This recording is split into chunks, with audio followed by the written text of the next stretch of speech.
अच्छा, तो इस एक्सप्लेनर में आप सबका खुशामदीद। हाल ही में जो बीजिंग समिट हुआ है, अगर हम उसकी सियासी बयानबाजी को थोड़ी देर के लिए साइड पर रख दें, तो आइए सीधा उन ठोस आदातो-शुमार यानी हार्ड डाटा पर आते हैं जो दुनिया की दो सबसे बड़ी सुपर पावर्स के दरमियान इस बदलती हुई ताकत के तवाज़ुन को चला रहे हैं। बिना किसी वक्त ज़ाया किए चलिए सीधा इन हक़ाइक़ की गहराई में चलते हैं। ये रहा हमारा रोड मैप। शुरुआत हम बीजिंग समिट के मनाजिर से करेंगे, फिर टेक्नोलॉजी की रेस, बदलता फौजी तवाज़ुन, मैन्युफैक्चरिंग की ताकत, सिफारतकारी और आखिर में जो ताकत का फाइनल बैलेंस है उसे डिटेल में समझेंगे। आइए आगे बढ़ते हैं। सबसे पहले बात करते हैं पहले हिस्से की, बीजिंग समिट के ऑप्टिक्स, जहां बात है अरबपतियों और रियासत की। अब यहाँ सबसे दिलचस्प और हैरानकुन बात यह है, ये वाज़े तज़ाद है। सोचिए, सरमायादाराना आज़ाद दुनिया के लीडर अपने साथ ताकतवर अमेरिकन सीईओ की एक पूरी फौज लेकर गए हैं, जिनमें एनवीडिया के जेनसन होंग भी शामिल हैं, जिनकी कंपनी अकेले ही $5 ट्रिलियन की मालियत रखती है। और ये सब कहाँ खड़े हैं? चाइनीज़ कम्युनिस्ट पार्टी की आला क़यादत के सामने मुज़ाकरात के लिए कतार में। ये मंजर खुद ही चीख कर बता रहा है कि आज ग्लोबली बार्गेनिंग पावर दरअसल किसके पास है। दूसरा अहम हिस्सा है टेक्नोलॉजी और R&D की दौड़, यानी सस्ती नकल बनाने वालों से आलमी जिद्दत तराज तक का सफर। जरा इस नंबर पर गौर करें, 5.32 मिलियन। ये कोई मामूली फिगर नहीं है। ये दरअसल चाइना में फाइल किए गए वैलिड इन्वेंशन पेटेंट्स की तादाद है। चाइना दुनिया का वो पहला मुल्क बन चुका है जिसने 5 मिलियन का ये मैसिव माइलस्टोन क्रॉस किया है। और इससे भी बड़ी बात यह है कि इनमें से 60% पेटेंट्स उन अहम उभरती हुई सनतों यानी स्ट्रेटेजिक इमर्जिंग इंडस्ट्रीज में हैं जो सीधा मुल्क के लिए आमदन और पावर जनरेट करती हैं। और यहां तो गैप बिल्कुल ही खत्म होता नजर आ रहा है। आलमी सतह पर आर्टिफिशियल इंटेलिजेंस पेटेंट्स का एक बहुत बड़ा लगभग 60% हिस्सा अब सीधा चीन कंट्रोल कर रहा है। इसके पीछे एक ऐसी कोर AI इंडस्ट्री काम कर रही है जिसकी अपनी मालियत $75 बिलियन से आगे निकल चुकी है। ये सच में माइंड ब्लोइंग है। और कहानी सिर्फ पेटेंट्स पर खत्म नहीं होती। ये रैपिड पेशरफ्त दरअसल एक इंतहाई तेज इनोवेशन साइकिल को जाहिर करती है। मिसाल के तौर पर डीप सीक AI मॉडल का बगैर किसी एनवीडिया चिप्स के ChatGPT की एफिशिएंसी को पीछे छोड़ देना एक बहुत बड़ी अलामत है। इसके अलावा 602 मिलियन जनरेटिव AI यूजर्स का होना और ह्यूमनॉइड रोबोट्स की ग्लोबल मैन्युफैक्चरिंग में इनकी लीड। लेकिन हाँ, यहाँ हमें एक बात क्लियरली माननी पड़ेगी कि एडवांस सेमीकंडक्टर मैन्युफैक्चरिंग में आज भी अमेरिका TSMC और एनवीडिया जैसी कंपनीज की वजह से एक बहुत सॉलिड बढ़तरी रखता है। अब आते हैं तीसरे हिस्से की तरफ, द शिफ्टिंग मिलिट्री बैलेंस, जहां इस नए हार्डवेयर की बाकायदा टेस्टिंग की जा रही है। सितंबर 2025 की परेड में जो हार्डवेयर डिस्प्ले किया गया उसका पैमाना वाकई दंग कर देने वाला था। चाहे वो 20,000 किलोमीटर रेंज वाला DF-5C मिसाइल हो, हाइपरसोनिक एंटी-शिप मिसाइल्स हो या फिर AI से चलने वाले मॉडर्न ड्रोन्स, उस पर आने वाली 6th जनरेशन फाइटर जेट्स की टेस्टिंग की खबरें, ये सब नए वेपन सिस्टम्स में उनकी खुदातमासी का एक डायरेक्ट और वाज़ेह पैगाम है जो पूरी दुनिया को दिया गया है।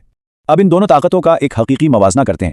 अमेरिका अभी भी अपने वसी इत्तेहादी नेटवर्क और बैटल टेस्टेड ट्रूप्स की वजह से ग्लोबल पावर प्रोजेक्शन में सबसे आगे है, लेकिन ईरान जैसी हालिया जंगों की वजह से अमरीकी असलाहे के ज़खायर में जो कमी आई है उसने उन वल्नरेबिलिटीज़ को खोलकर रख दिया है जिनका फ़ायदा उठाने के लिए एक तेज़ी से जदीद होता हुआ हरीफ बिल्कुल तैयार है। दूसरी तरफ चाइना अब ईरान और पाकिस्तान जैसी जगहों पर प्रॉक्सी वॉर्स के जरिए खामोशी से अपना हार्डवेयर टेस्ट भी कर रहा है ताकि वक्त आने पर उन्हें मुकम्मल तौर पर वॉर टेस्टेड साबित कर सके। चलिए चौथे पिलर पर आते हैं, मैन्युफैक्चरिंग और इकोनॉमिक माइट, यानी इक्तसादियत, जो कि ताकत का असल इंजन है। ये डेटा ना इक्तिसादियात की एक बहुत बड़ी कन्फ्यूजन को बिल्कुल क्लियर कर देता है। आमतौर पर हम देखते हैं कि अमेरिका $30 ट्रिलियन के साथ नॉमिनल GDP में नंबर 1 है, लेकिन अगर हम इस डेटा को परचेजिंग पावर पैरिटी यानी PPP के हिसाब से एडजस्ट करें, जो कि किसी भी मुल्क की असल पैदावार और खपत को नापता है, तो एक बिल्कुल ही अलग तस्वीर बनती है। इसके मुताबिक चाइना $40 ट्रिलियन के साथ दरअसल एक पूरी दिहाई पहले ही अमेरिका को पीछे छोड़ चुका था। जब हम ग्लोबल प्रोडक्शन का तज्जिया करते हैं तो मुस्तकबिल के अहम सेक्टर्स में चाइना की सिर्फ इजारादारी नहीं बल्कि मुकम्मल आलमी सुप्रीमेसी नजर आती है। मिसाल के तौर पर सोलर पैनल्स की प्रोडक्शन में 80% और EV बैटरीज में 70% कंट्रोल। अब आप खुद अंदाजा लगाएं, ये डिटेल्स पूरी तरह से एक्सप्लेन कर देती हैं कि आखिर क्यों अमेरिकी और आलमी बिलियनियर्स अपनी सप्लाई चेन्स के लिए टेस्ला की शंघाई प्लांट जैसी फैक्ट्रीज पर इन्हिसार करने पर मजबूर हैं। इस स्पेसिफिक फिगर पर जरा एक सेकंड के लिए रुकिए। 900 पाउंड्स, ये वो अमाउंट है जो उन रेयर अर्थ एलिमेंट्स के लिए लगती है जो सिर्फ और सिर्फ एक अमेरिकी F-35 स्टेल्थ फाइटर जेट बनाने के लिए दरकार होती है। सोचिए, ये कोई आम धात नहीं, ये जदीद फौजी हार्डवेयर की बेसिक लाइफलाइन है। अब बड़ा मसला कहां आता है? इस हैरानकुन प्रोसेसिंग चोक होल्ड का सीधा सा मतलब यह है कि जब अमेरिका हालिया जंगों में डिप्लीट होने वाले अपने रेडार और मिसाइल सिस्टम्स को दोबारा बनाने की कोशिश करता है, तो एक बहुत ही अजीब और पैराडॉक्सिकल सूरत हाल पैदा हो जाती है। उन्हें इंट्रिंसिकली उसी रेयर अर्थ सप्लाई चेन पर इन्हिसार करना पड़ता है जिसका 90% से ज्यादा हिस्सा उनके सबसे बड़े आलमी हरीफ के कंट्रोल में है। पांचवा हिस्सा, डिप्लोमेसी और ग्लोबल इन्फ्लुएंस। किस तरह नए आलमी उसूल लिखे जा रहे हैं, आइए देखते हैं।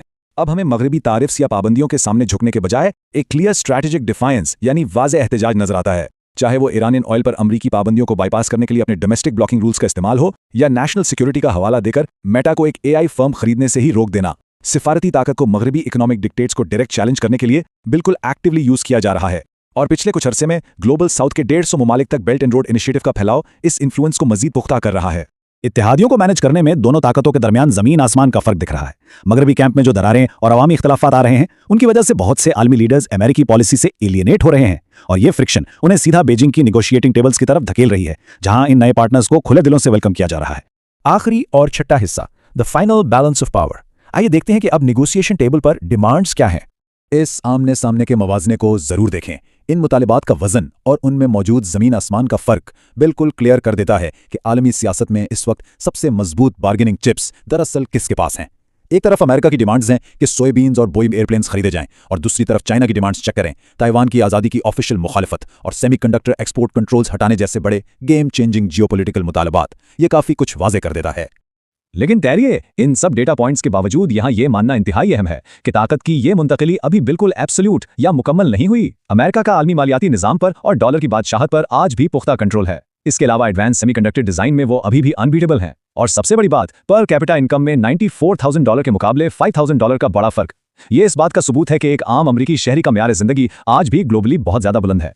तो आखिर में सवाल ये पैदा होता है, टेक्नोलॉजी, फौज और इक्तिसादियत में इन बड़े और तेजी से बदलते हुए हार्ड डेटा पॉइंट्स को देखने के बाद आज की आलमी दर्जाबंदी को बहुत संजीदगी से दोबारा इवेल्युएट करने की जरूरत है।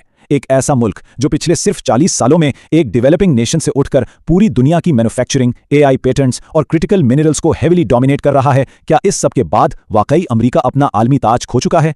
ये एक ऐसी डीप रियलिटी है जो इस जियोपॉलिटिकल टकराव के आइंदा पर हमें मजीद गौर करने पर मजबूर करती है। इस एक्सप्लेनर के साथ जुड़े रहने के लिए आप सबका बहुत शुक्रिया।